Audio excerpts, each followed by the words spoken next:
उत्तर प्रदेश सरकार में मंत्री दानिश आज़ाद अंसारी साहब हमारे साथ बातचीत के लिए मौजूद हैं। सर, कल अखिलेश यादव की टिप्पणी आई, उन्होंने मुख्यमंत्री पे भी टिप्पणी की, उनके कपड़ों पे टिप्पणी की और साथ ही साथ डिप्टी सीएम पे टिप्पणी की केशव प्रसाद मौर्य पे। कहा कि केशव प्रसाद मौर्य डिप्टी सर्वेंट बन के रह गए इस सरकार में। नहीं, देखिए, समाजवादी पार्टी को आखिर किस बात से परेशानी है?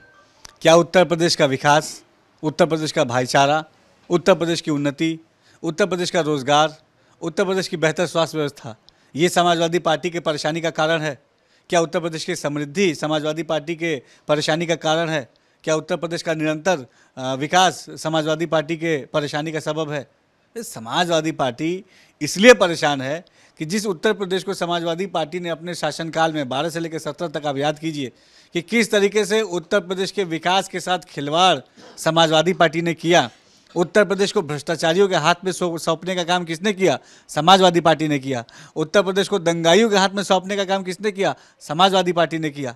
उत्तर प्रदेश में जो थाने हैं उसको अपराधियों के हाथ में सौंपने का काम किसने किया था? ये समाजवादी पार्टी ने किया था। लेकिन 2017 के बाद मुख्यमंत्री योगी आदित्यनाथ जी के लीडरशिप में हमने उत्तर प्रदेश के ओवरऑल डेवलपमेंट का जो काम किया है, इस बात से समाजवादी पार्टी परेशान है। हमारे भारतीय जनता पार्टी के हमारे तमाम जितने भी मंत्रिमंडल के जितने भी सम्मानित हमारे माननीय मुख्यमंत्री जी हैं, माननीय डिप्टी सीएम जी हैं हमारे, हम सब उत्तर प्रदेश के डेवलपमेंट के लिए पूरी ईमानदारी से काम कर रहे हैं। और यही जो हमारी ईमानदारी का काम है, ये समाजवादी पार्टी के परेशानी का सबब है। समाजवादी पार्टी को उत्तर प्रदेश के डेवलपमेंट से परेशानी है, तकलीफ है, लेकिन उत्तर प्रदेश की जनता ने जो हमारे ऊपर, हमारे कंधों पे यहाँ के विकास का की एक जो जिम्मेदारी डाली है, उसमें हम पूरी ईमानदारी से अपना काम करेंगे। प्रदेश जिला अध्यक्ष आपके घोषित हो गए कल। ये कहा जा रहा है कि जाति समीकरण भी साधा गया है, किस तरह से देख रहे हैं आप? देखिए, तमाम जितने भी हमारे जिला अध्यक्षों की कल घोषणा हुई, मैं शीर्ष नेतृत्व का भी आभार व्यक्त करता हूं और तमाम जितने भी जिला अध्यक्ष घोषित हुए हैं सबको बहुत शुभकामनाएं, बधाई देता हूं। और ख़ास तौर पे जिला अध्यक्षों के कंधों पे एक बहुत महत्वपूर्ण जिम्मेदारी है, क्योंकि भारतीय जनता पार्टी की जो राजनीति है वो समाज की सेवा सर्वोपरि, समाज की सेवा सबसे पहले, इस नीति के साथ हम चलते हैं। और मुझे पूरा विश्वास है कि हमारी जो मोदी जी की जो विकास की जो रेलगाड़ी है, हमारे योगी जी की विकास की जो यात्रा है, हमारे भारतीय जनता पार्टी के विकास की जो यात्रा है, उसको हमारे जिला अध्यक्ष जन जन तक पहुंचाने का काम करेंगे। एक सवाल ये था कि प्रधानमंत्री नरेंद्र मोदी ने कल बयान दिया कि विपक्षियों ने उनको फंसाने की कोशिश की, गोधरा कांड के बारे में उन्होंने तमाम बातें कही। देखिए, प्रधानमंत्री नरेंद्र मोदी जी, आप देखिए 2014 से पहले का भारत और 2014 के बाद का भारत, फ़र्क आपको साफ दिख जाएगा। 2014 में के पहले जहां भारत में भ्रष्टाचार की बात होती थी, भारत में आतंकवादी हमले हुआ करते थे, भारत के नौजवानों के भविष्य के साथ खिलवाड़ हुआ करता था, हमारी जो महिला है उनको एक सुरक्षित माहौल नहीं मिलता था 14 से पहले।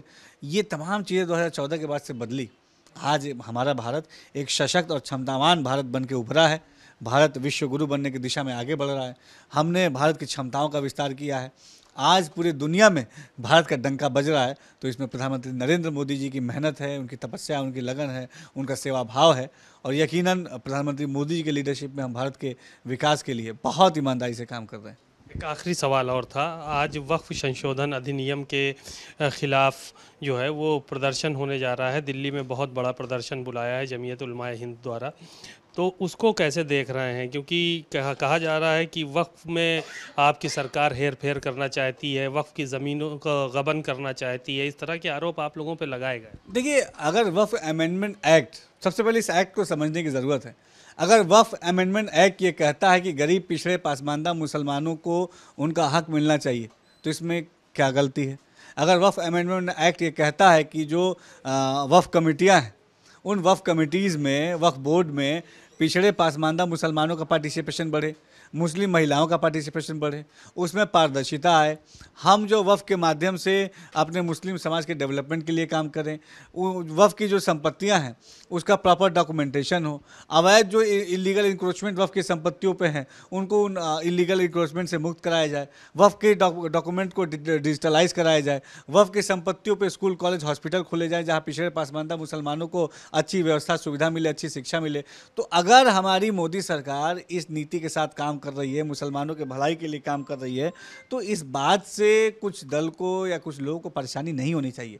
मुसलमानों का विकास ये तमाम सबकी जिम्मेदारी है, अल्पसंख्यक समाज, मुस्लिम समाज का विकास ये सबकी जिम्मेदारी है, और वक्फ अमेंडमेंट एक्ट मुसलमानों के विकास के लिए एक नींव का पत्थर साबित होगा। तो ये लोग समझ नहीं पा रहे हैं एक्ट को, इसलिए प्रदर्शन कर। देखिए, वक्फ अमेंडमेंट एक्ट जब आया, इसको पूरी इस सीन को देखना चाहिए। वक्फ अमेंडमेंट एक्ट जब आया तो इसी विपक्ष ने जब उसका विरोध किया, जब उसके अपोज किया, तो वहाँ पर ज्वाइंट पार्लियामेंट्री कमेटी बनी, और ज्वाइंट पार्लियामेंट्री कमेटी में भारतीय जनता पार्टी के भी सांसद थे, ज्वाइंट पार्लियामेंट्री कमेटी में कांग्रेस के भी माननीय सांसदगण थे, ज्वाइंट पार्लियामेंट्री कमेटी में और भी दीगर जो पार्टियां हैं उनके भी सांसद थे। तमाम पार्टियों का रिप्रेजेंटेशन उस ज्वाइंट पार्लियामेंट्री कमेटी में था, और वो ज्वाइंट पार्लियामेंट्री कमेटी अक्रॉस जो भारत हर प्रदेश में गई, और वहाँ पे उन्होंने सबसे बातचीत की, और बातचीत के बिना पे जो भी वहाँ से आउटकम निकला उसको संसद में पेश करके वक्फ अमेंडमेंट एक्ट में को और मजबूत बनाने का काम किया गया। तो जब सबके साथ संवाद करके, और जेपीसी में विपक्ष के नेता भी थे, भारतीय जनता पार्टी के भी थे, विपक्ष के भी नेता थे, तो जब सबकी सहमति से, सबके मेहनत से और जनता के समर्थन से, मुस्लिम समाज के सहयोग से ये अमेंडमेंट आ रहा है, तो निश्चित तौर पर इस पर सबका स्वागत करना चाहिए। धन्यवाद। दानिश आज़ाद अंसारी साहब को आपने सुना। कैमरामैन निखिल गौड़ के साथ सीमा अब नकवी, भारत समाचार, लखनऊ।